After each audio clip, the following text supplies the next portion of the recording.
Bismillahirrahmanirrahim. Assalamualaikum warahmatullahi wabarakatuh. Masih kembali dengan Pak Sigit. Pada sesi pembelajaran jarak jauh, kita masih berada pada tema 1, pertumbuhan dan perkembangan makhluk hidup. Subtema 2, pertumbuhan dan perkembangan manusia. Pembelajaran 1, 2, dan 3.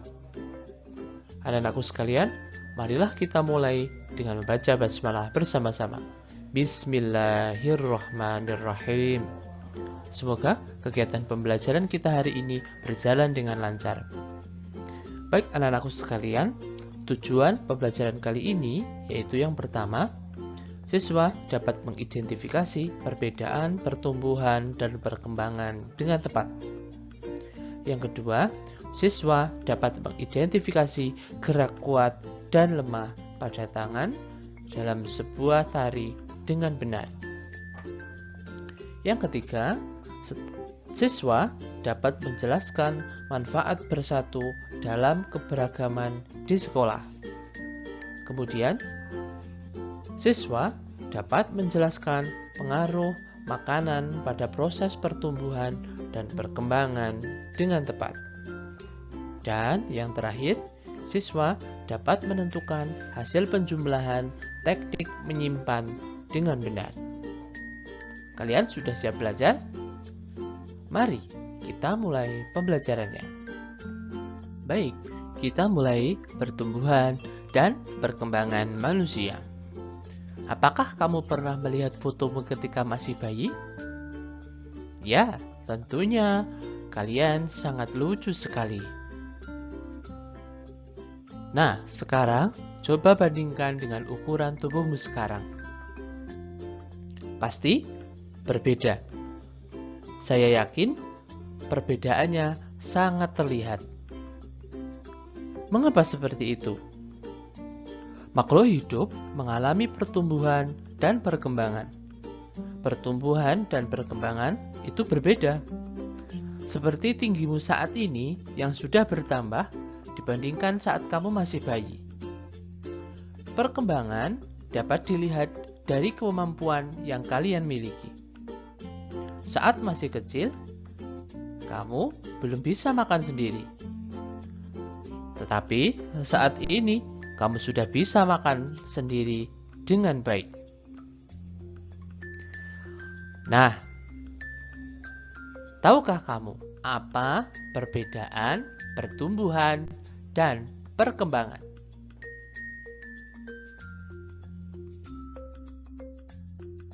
Agar kalian lebih memahami tentang perbedaan pertumbuhan dan perkembangan, ayo mengamati gambar. Apa kalian menemukan perubahan yang dialami Ahmad berdasarkan gambar di atas? Tentu saja.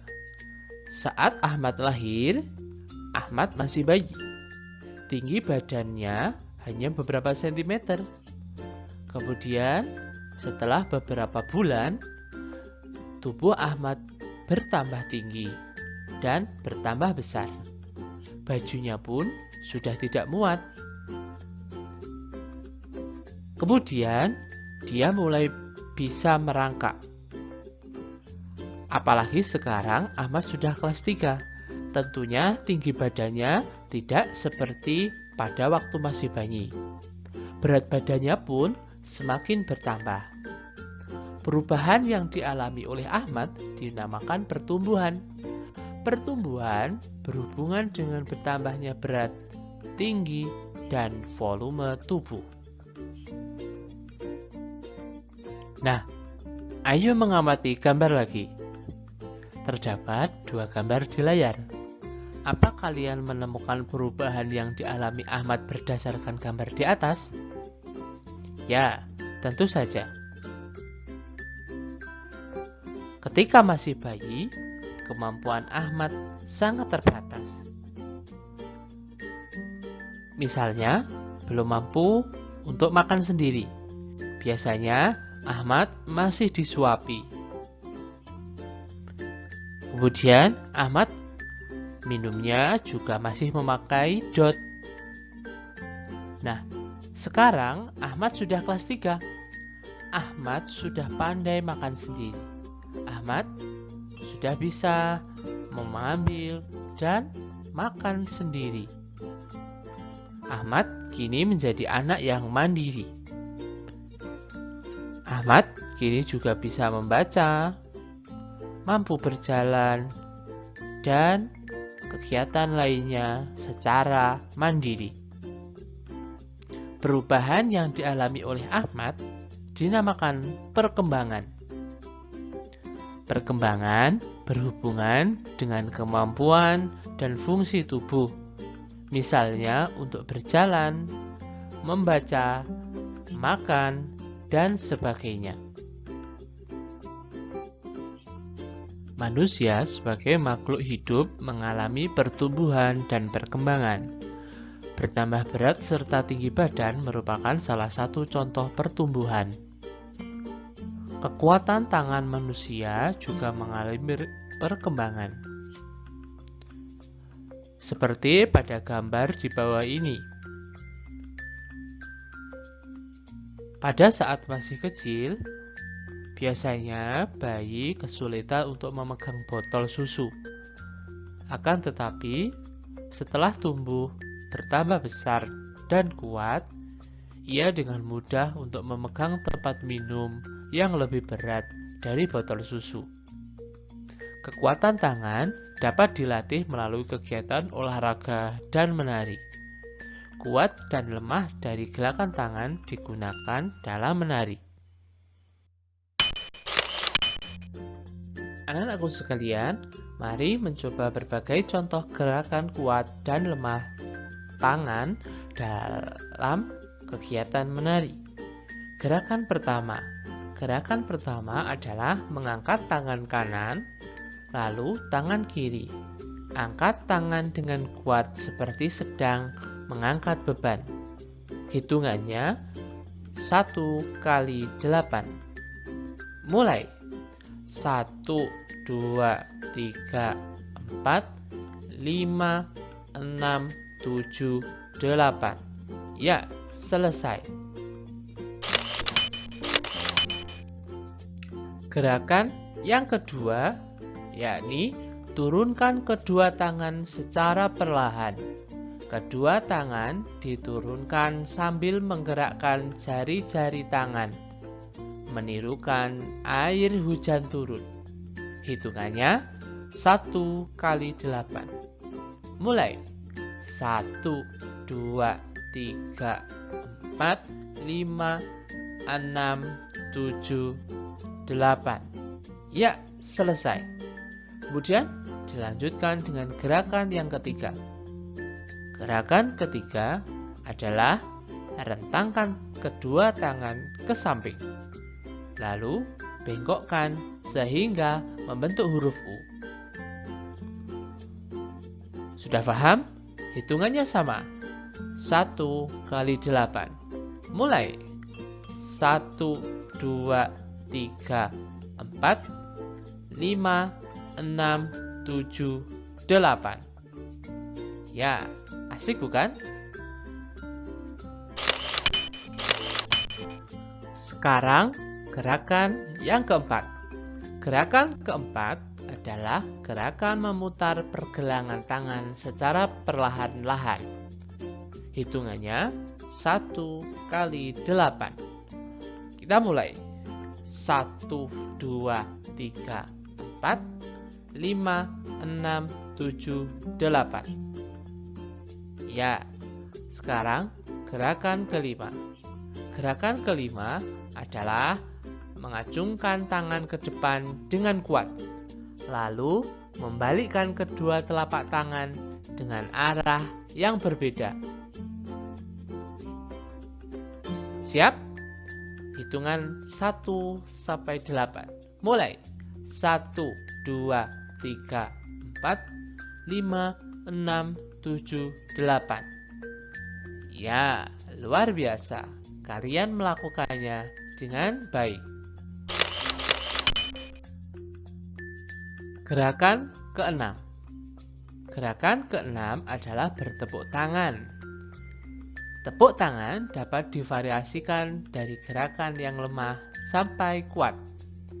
Misalnya, bertepuk tangan dengan 2 jari, 4 jari, 6 jari, 8 jari, dan terakhir 10 jari. Lakukan secara berulang. Kita mulai.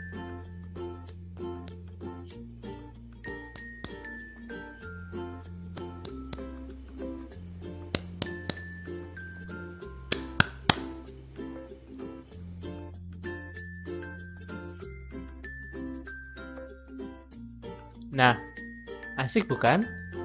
Anak-anakku sekalian, hari ini Pak Sigit kenalkan dengan level gerak pada tari. Yang dimaksud level gerak pada tari adalah tinggi rendahnya gerakan tari yang dilakukan dalam sebuah tarian. Level gerakan yang dilakukan oleh penari dapat membentuk desain bawah dan atas. Desain ini memberikan kesan dinamis terhadap gerakan yang diberikan. Jenis level gerak dibedakan menjadi 3. Yang pertama, level rendah. Yang kedua, level sedang. Yang ketiga, level tinggi.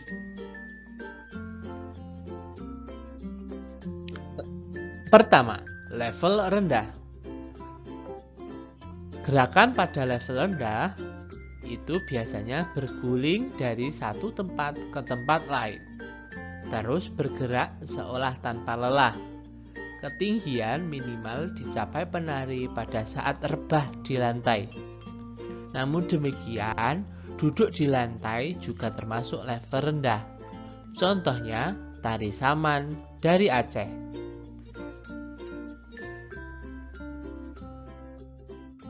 Yang kedua yaitu level sedang.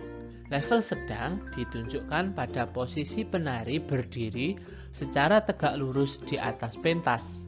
Gerakan level sedang ini juga nampak pada saat penari melakukan gerakan rampak dengan badan agak condong. Contoh tari yang menggunakan level sedang diantaranya adalah tari piring yang berasal dari Sumatera Barat. Yang ketiga adalah level tinggi. Gerakan level tinggi adalah gerakan meloncat. Sering dilakukan oleh penari balet pada tari mandau dan tari cakalili.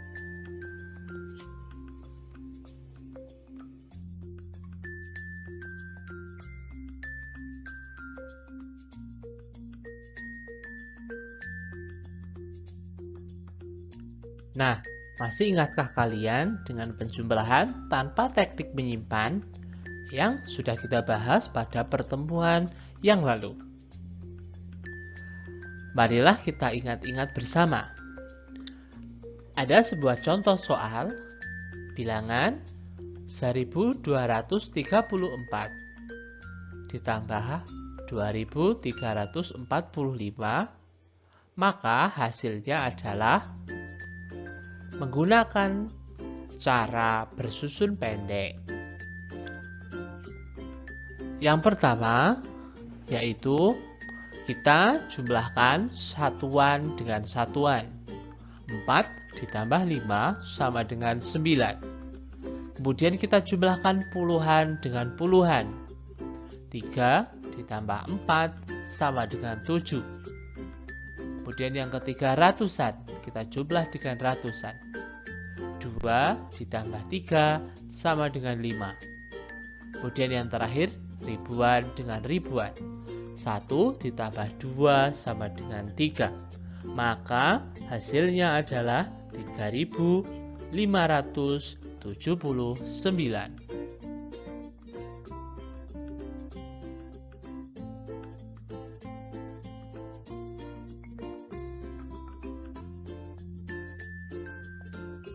Ya, kali ini kita akan belajar tentang penjumlahan dengan teknik menyimpan.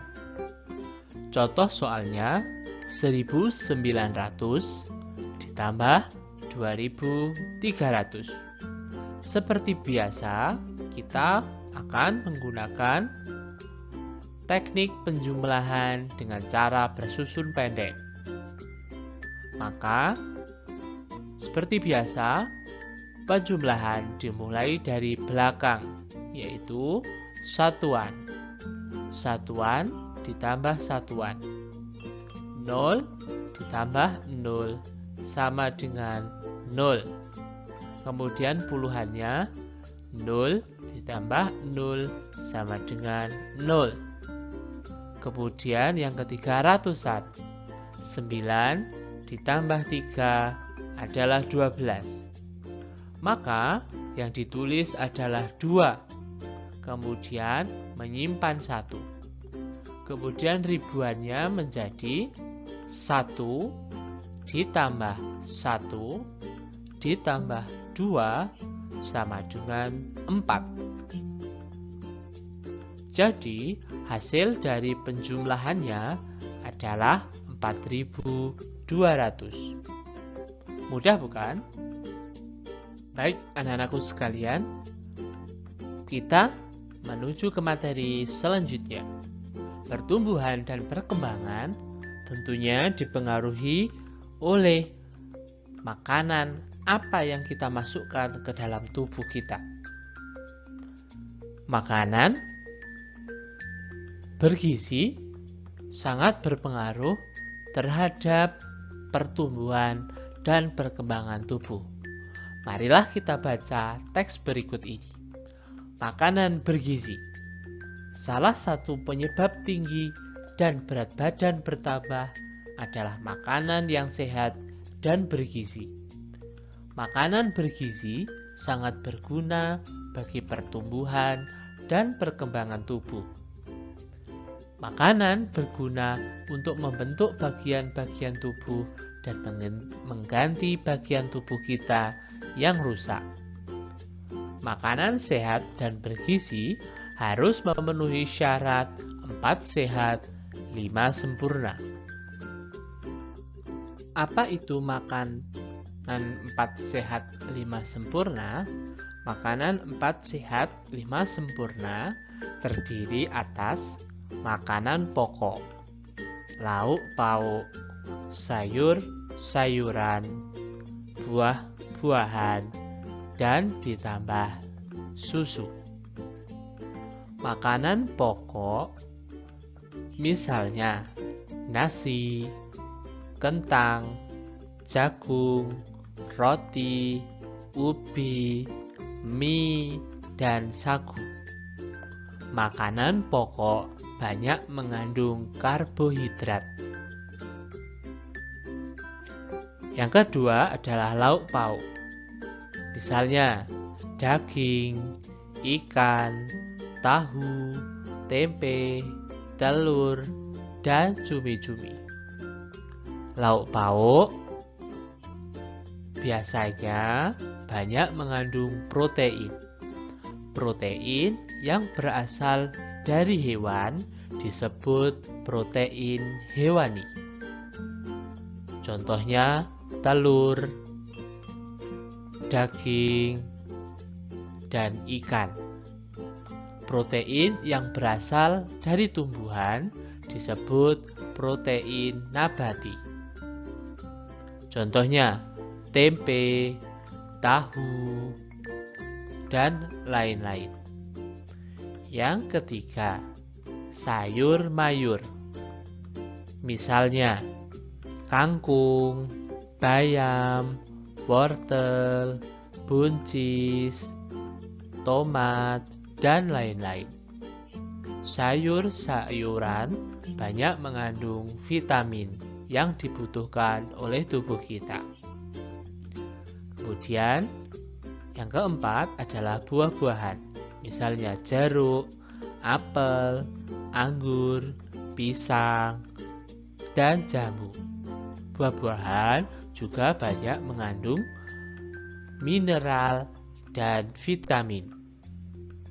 Kemudian ditambah 5 sempurna yaitu susu. Susu banyak mengandung hampir semua zat gizi yang dibutuhkan oleh tubuh manusia.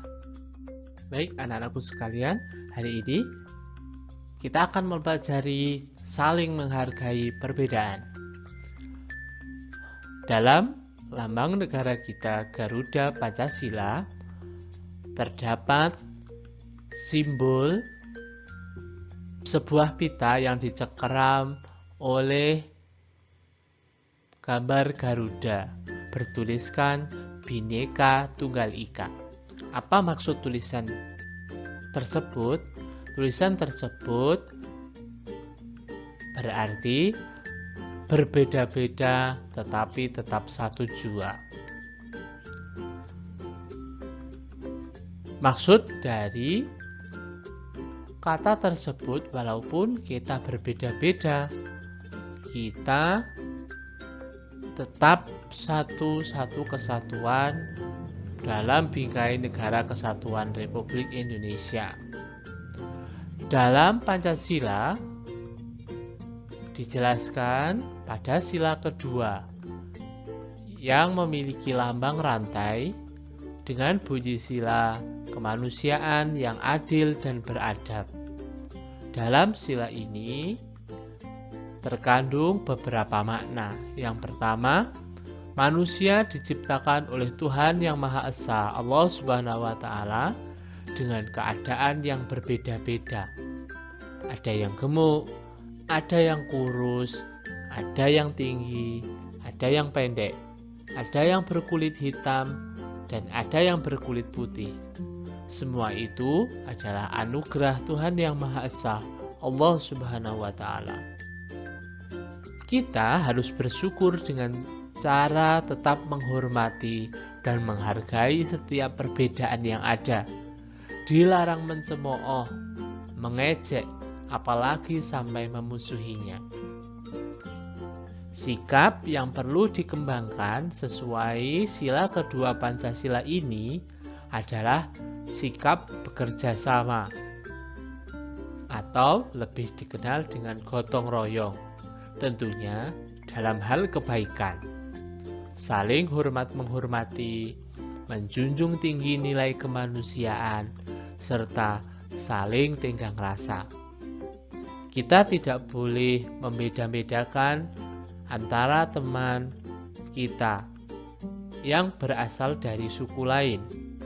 Misalnya, teman kita berasal dari Jakarta, ada yang berasal dari Ambon, ada yang berasal dari Bali. Kita harus hidup rukun bersama mereka, saling bekerja sama, gotong royong dalam kebaikan, serta saling tenggang rasa. Dalam surat Al-Hujurat, surat ke-49 ayat 13, Allah berfirman, "Hai manusia, sesungguhnya kami menciptakan kamu dari seorang laki-laki dan seorang perempuan, dan menjadikan kamu berbangsa-bangsa dan bersuku-suku, supaya kamu saling mengenal." Memang fitrah dari Allah Subhanahu wa Ta'ala, kita itu berbeda antara satu dengan yang lainnya. Namun perbedaan itu bukan menjadikan sebuah penghalang, justru perbedaan itu membuat kita saling mengenal satu sama lain. Nah, dalam riwayat lain yang tercatat dalam sejarah Islam, ada keterangan yang diriwayatkan oleh Bukhari bin Jabir bin Abdillah. Ketika ada iring-iringan jenazah yang melewati Nabi SAW, beliau segera berdiri dengan bermaksud menghormati jenazahnya. Akan tetapi ada seorang sahabat yang mengingatkan Nabi, "Wahai Nabi, itu adalah jenazah dari orang Yahudi, mengapa engkau menghormatinya?" Nah, Nabi kemudian menjawab, "Bukankah dia juga manusia?" Nah, seperti itu anak-anakku sekalian, Nabi pun memberikan contoh bahwa kita harus menghormati siapa saja, walaupun mereka berbeda dengan kita. Kita harus saling menghormati, menghargai, saling tenggang rasa dengan siapapun yang berbeda dengan kita. Walaupun mereka berbeda suku, berbeda warna kulit, berbeda asal, berbeda kesukaan, berbeda bentuk tubuh, kita harus saling menghargai.